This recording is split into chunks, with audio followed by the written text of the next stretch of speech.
Hello, fellow traveler. I am so glad you have returned to my campfire tonight. Come closer, pull your blanket tight, and let the warm amber light of these flames comfort your tired eyes. Do you feel that cool breeze coming down from the heights?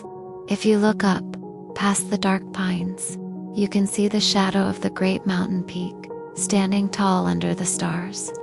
Welcome to the Midnight Nomad, a quiet, safe harbor for your curious mind and your weary heart. Yesterday, we walked through a sudden mountain storm. We got wet, we got cold, and we learned to find shelter under the pine trees. But today, the storm passed, the sun rose, and I decided to climb that towering mountain peak. It was a long, exhausting climb. My legs ached, my chest burned, and many times I wanted to turn back. But when I finally reached the summit and stood on the edge of the sky, everything changed. Tonight, let's talk about the effort of climbing and the magic of a wider perspective. Let's explore why the hardest trails often lead to the most magnificent views. Relax your shoulders, take a slow, deep breath, and let's begin our climb. Early this morning, I stood at the base of the mountain trail. The sun was just starting to rise, painting the sky in soft shades of pale pink and light orange. I looked up at the giant peak towering above me. From where I stood, it looked intimidating, almost impossible to reach. The high cliffs were partially hidden by soft morning clouds, and the trail looked steep and rocky. A small voice of doubt whispered in my mind, "Are you sure you can do this? What if you get too tired? What if you fail?" We often stand at the bottom of our own mountains in life, don't we?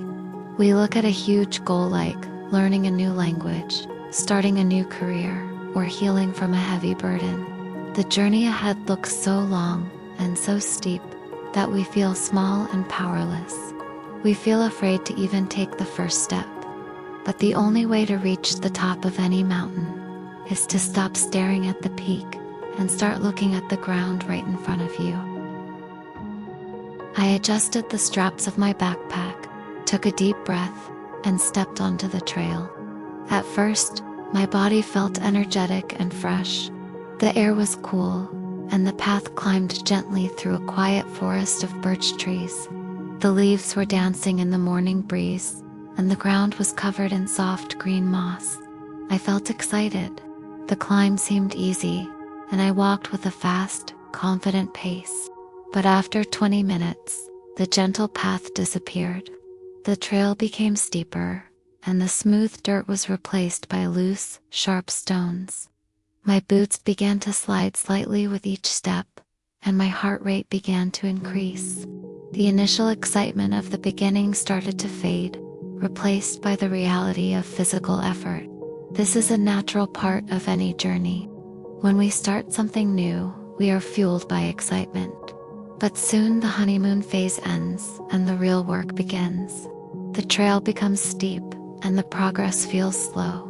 But remember, taking the first steps is easy. It is the steady, consistent steps that actually carry us up the mountain. By mid-morning, the climb had become truly challenging. The trail was now a series of steep, rocky switchbacks that zigzagged up the side of the mountain. My body was protesting, my calf muscles were tight and aching, and my lower back felt the constant pull of the backpack. Every time I took a deep breath, my lungs burned from the thin, cool mountain air. Sweat dripped down my forehead, and I had to stop every few minutes just to catch my breath. As I leaned against a cold stone wall, trying to rest, my mind started to remember the storm from yesterday. Yesterday, I was wet and cold in the rain. Today, I was hot and exhausted in the sun. It felt like the mountain was constantly finding new ways to make me struggle. When we are in the middle of a difficult process, we often feel this kind of deep exhaustion. Our progress feels painfully slow, and we feel the physical and mental weight of our efforts. We look at how much we have worked and how much we have suffered, and we feel a sense of unfairness. But physical pain during a climb is not a sign of failure. It is the sound of your body growing stronger. I sat down on a flat stone, looking down at the path behind me. I was so tired. The peak still looked incredibly far away, and my energy was running low. A dark, tempting thought entered my mind. You don't have to do this. You can just turn around. You can walk back down to the valley, where it is flat, warm, and easy. No one will know. Turning back felt so attractive in that moment of pain. Walking downhill is always easier than climbing up. We face this threshold in all our hard endeavors. When the study of English gets difficult, or when we face obstacles in our growth, the temptation to quit is extremely strong. Quitting is easy. It requires no effort, no aching muscles, no facing of fear. But as I sat on that rock, I asked myself, if you turn back now, will you be happy tomorrow? Will you be satisfied with a life that is always easy, but never climbs? The answer was no. I didn't climb this far just to turn back. I stood up, adjusted my heavy pack once more, and chose the steep path. After another hour of steady climbing, the landscape began to change dramatically. I had reached the tree line, the boundary altitude where the trees can no longer grow. Behind me, the tall, lush pine forests and green birch trees thinned out and disappeared. Before me lay a wild, rocky landscape with only low alpine bushes, patches of dry grass, and massive gray boulders. Stepping past the tree line felt like entering a different world. There was no longer any shade from the hot sun, and the wind became significantly stronger and colder, whipping over the bare rock. But at the same time, the sky became suddenly wider. Without the canopy of the forest, the horizon expanded in all directions. I could see the vast blue dome of the sky stretching endlessly above me. In our lives, we also have to cross tree lines. We have to leave our comfort zones, the places of shade, safety, and predictability. When we step out to grow, we leave the familiar forest behind. The air becomes colder, and we feel exposed to the elements. We feel vulnerable. But leaving the shade of the forest is the only way to see the endless sky. You must be willing to leave the shelter to find the horizon. The cold wind whipped over the bare stone, making me shiver. I stopped, pulled my green cardigan tighter around me, and zipped up my wind jacket. The air up here was raw, wild, and completely silent, except for the rushing of the wind. I took a deep breath, and the cold air filled my lungs like cold water. It felt incredibly clean, untamed, and pure. There was no dust of the city, no noise of civilization, just the raw, fresh breath of the mountain. I looked at my hands, slightly red from the cold, and I smiled. I realized that this cold, harsh air was exactly what I needed. It was waking me up. It was stripping away the sleepy, comfortable thoughts of the valley and making me feel intensely alive. Sometimes we need to embrace the raw cold of our challenges. When you face a difficult situation that makes you feel cold and uncomfortable, try not to run from it. Embrace the sharpness. Let it clear your mind. Let the difficulty wake you up, wash away your laziness, and remind you of your own strength. The cold air is not there to freeze you. It is there to make you feel alive. The final stretch of the climb was the steepest of all. The trail had completely disappeared. Before me was a wall of gray, solid granite rocks that led up to the summit. I had to use my hands. I placed my fingers into the cold, rough cracks of the granite, feeling the ancient strength of the mountain. With each step I had to test the rocks to make sure they were stable. I climbed slowly, rock by rock, skyward. When I looked up, there was only rock and empty sky. It felt like I was climbing into the heavens. My body was completely exhausted, but my mind was incredibly focused. In that moment of physical exertion, there was no room for unnecessary thoughts. I wasn't worrying about yesterday's mistakes, and I wasn't anxious about tomorrow's schedule. I was entirely present, focusing on this rock, this handhold, this movement. In our daily struggles, the final stretch of a goal is often the hardest. The last few days before an exam, the final steps of a big project, or the last stretch of learning a difficult English topic. This is when the effort is greatest, and the obstacle is steepest. But this is also when your focus is sharpest. Trust your hands, trust your steps. You are closer to the sky than you think. Just 10 feet below the summit, I stopped. My body was completely out of breath, and my legs felt like lead. I stood on a small rocky ledge, leaned my forehead against the cold stone of the mountain, and took a slow, deep breath. My heart was pounding like a drum in my chest. I could feel the cold wind pulling at my hair, trying to push me back. I was so close, but this final step required all my remaining strength. I stood in the silence of my own exhaustion. I realized that this moment of fatigue was a gift. It was showing me the exact boundary of my limits and inviting me to step past them. It was a test of my spirit. Before you reach a breakthrough in your life, you will often experience this moment of extreme exhaustion. You will feel like you cannot study for one more hour, work for one more day, or hold on to hope for one more minute.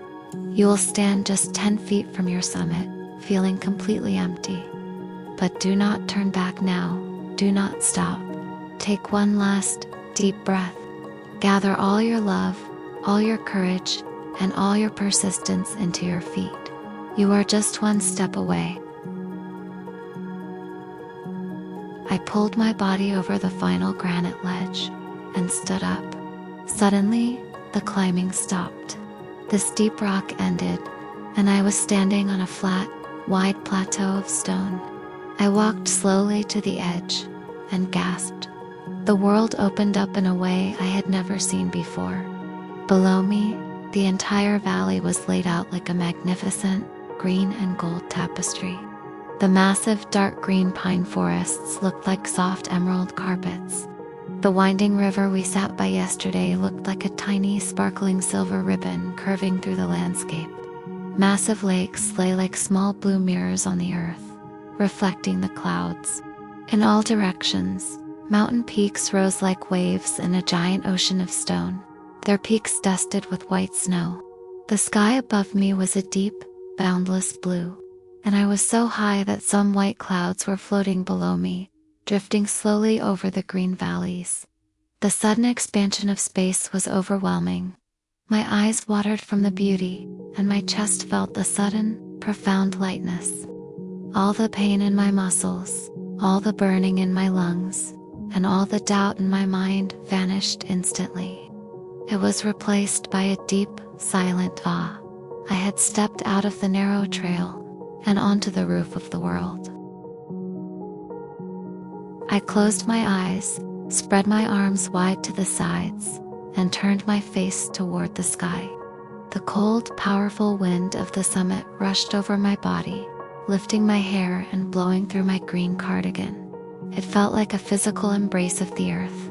Standing on the peak, catching the wind, I felt completely free. I felt lighter than a feather, yet stronger than the granite stone beneath my boots. In that moment of pure presence, I realized that the wind wasn't trying to push me down. It was lifting me up. It was blowing away all the dust of my worries, all the noise of my doubts, and all the tiredness of my climb. It was purifying my spirit. This is the reward of the summit. It is not just the beautiful view. It is the feeling of absolute freedom inside your own heart. It is the realization that you faced the steep trail, struggled with the exhaustion, survived the doubt and you kept climbing. You conquered, not the mountain, but your own limitations. You made yourself stronger. Open your arms, my friend. Let the wind of your success wash over you. I sat down on the edge of the plateau, letting my legs hang over the immense drop. I looked down at the winding mountain path far below. From this high vantage point, I could trace my entire journey with my eyes.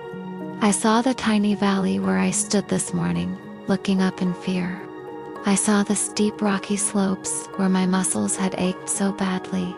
I saw the dark forest line where I had crossed into the bare rock, and far in the distance, I saw the thick, dark green forest where we had faced the terrifying Dong Bio yesterday. Looking at the path from the top, I felt a deep wave of understanding.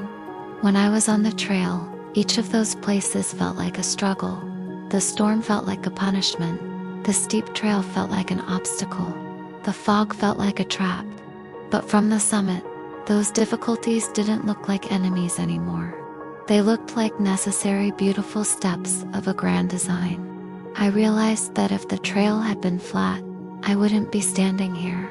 If the storm hadn't washed away the dust, the air wouldn't be this clear. Every single struggle on that path was preparing me for this view. The magnificent view from the summit is not free. Its price is the effort of the climb. If a helicopter had carried me to the top of this mountain and put me down on the summit, the view would still be beautiful, but it would not feel magnificent. I would look at it with my eyes, but I wouldn't feel it in my soul. The view feels breathtaking because I earned it. It feels sweet because I remember the sweat. It feels precious because I remember the urge to quit on that flat stone and the courage it took to stand up and keep walking. The struggle is actually what makes the view beautiful. In your life, do not wish for an easy path. Do not wish for a journey with no climbing. An easy, flat life will never lead you to a magnificent summit. It will keep you in the warm, comfortable valley, but you will never see the endless horizon. You will never feel the wind of true freedom. The difficulties you are facing today, the exhaustion of learning English, the struggles in your personal life are the price of your future view. Embrace the effort, keep climbing. Every aching muscle and every slow step is making your future summit 10 times more beautiful. My fellow traveler, thank you so much for climbing to the summit with me tonight, and for sharing this grand, beautiful view. As you return to your busy week, please carry this wider perspective in your heart. When you find yourself in the valley, looking up in fear, remember the base of the mountain. Remember that the peak only looks intimidating because you are far away. When your muscles ache and you feel the urge to turn back, remember the flat stone.